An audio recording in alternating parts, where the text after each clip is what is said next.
What does DAM have to do with change management? By Henrik Gyor. Posted on January 25th, 2010. While I could blog about change management on the asset level, I reserve that for a future blog post. I want to take a more global perspective of change management involved with the implementation and operation of a digital asset management solution within an organization. Just like many projects today, as soon as we begin implementing and operating a DAM within an organization, we often need to deal with people, process, and technology changes. So let's say we want a DAM within an organization. Now what? Install and declare, "We have a DAM," and walk away? Someone else will volunteer to do this, right? Buy a DAM, upload some stuff, expect people to use it somehow, and that's it, ain't it? No.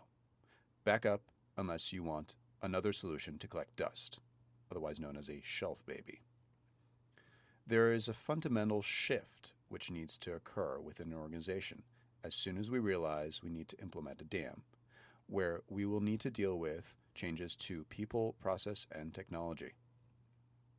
This involves turning a DAM system into a real DAM solution. If we don't have all three involved and working together, this will not work properly. If the people don't want to use it, the system will become a shelf baby. If there is no process established and documented in writing, how are people supposed to know what to do with the system? People are not born with this knowledge. If there is no DAM system, people do not have the technology to manage digital assets throughout an organization. There is no sense pretending you have a DAM process if there is no established DAM solution, unless you have a fantasy organization. One would hope we treat our organizations like a business rather than a playground. Implementing a DAM solution can help resolve many of the bad habits as described in the 20 points of my first post when it comes to dealing with the organization's digital assets. Digital assets are not going away anytime soon. Change management can also involve expectation management. Status quo is no longer an acceptable way of doing business, regardless of the economy. No sense in sitting on our laurels because we did something a while ago. What have you done lately? Many organizations lose control and market share by resisting change and failing to adapt.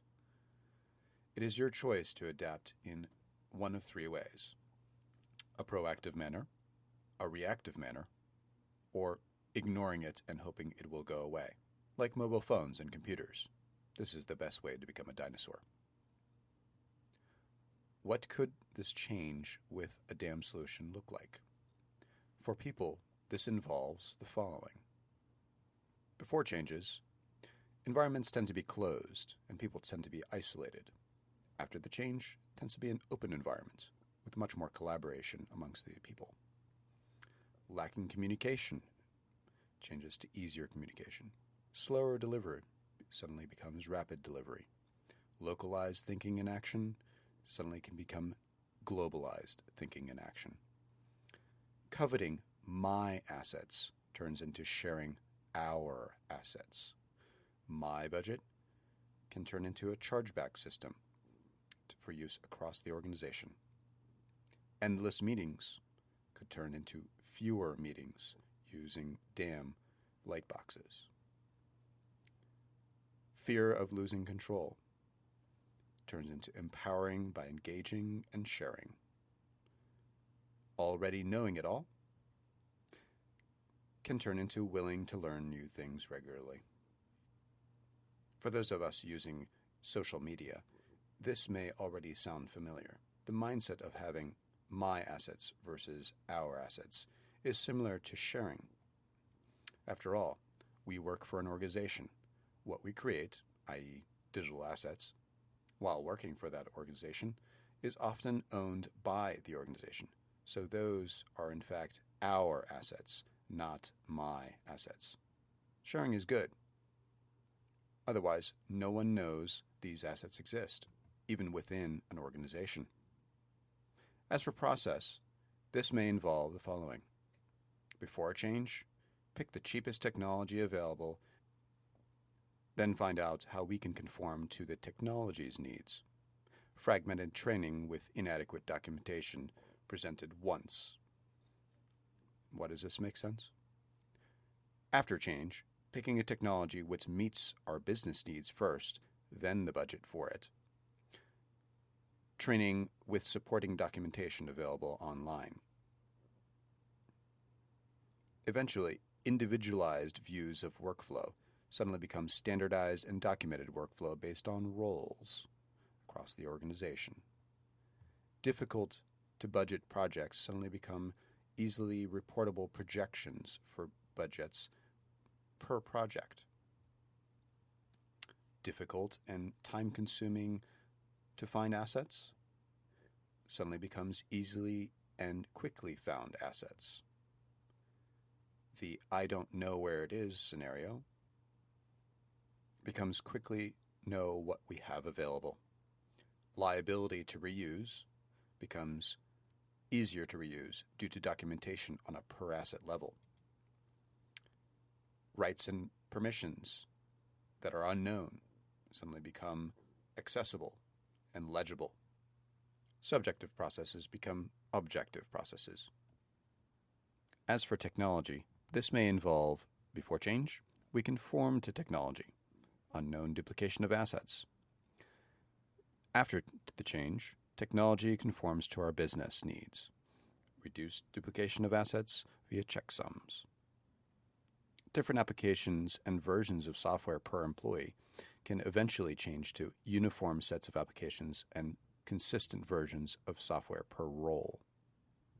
Limited thresholds become scalable thresholds. Obsolete equaling time to update can become regular scheduled updates. Coveted technology within a department becomes technology used across departments throughout the organization to save time and money.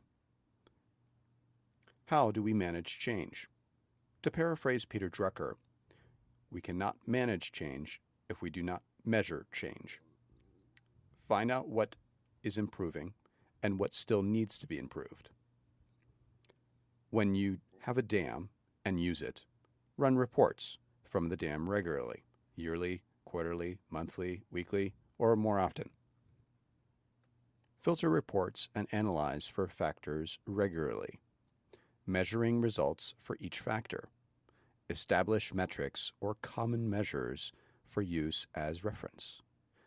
If results are not steadily improving on a regular basis, analyze why. The reports are black and white, purely objective, but the analysis may be gray, subjective, if you do not establish documented metrics. How many users are using the dam? How often? How many assets are in the dam? How many assets are getting uploaded to the dam per week, month, year, or even per project? How many assets are being used per week, month, year, or project? How many assets are being reused? How many times? What about management issues? We can evaluate employee competencies by running reports and analyzing each individual's user's results as well as the group results on a regular basis in order for them to have an objective measure of exactly what can be improved.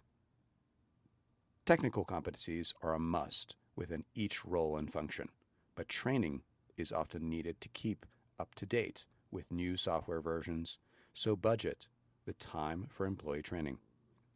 Training with written documentation for workflows. What is different from before? Be clear where questions can be directed to.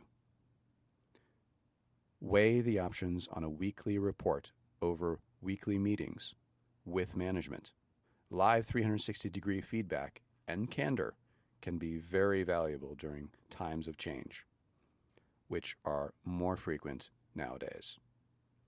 Some of the best feedback can come on an individual basis rather than as a group, depending on the personalities and comfort level.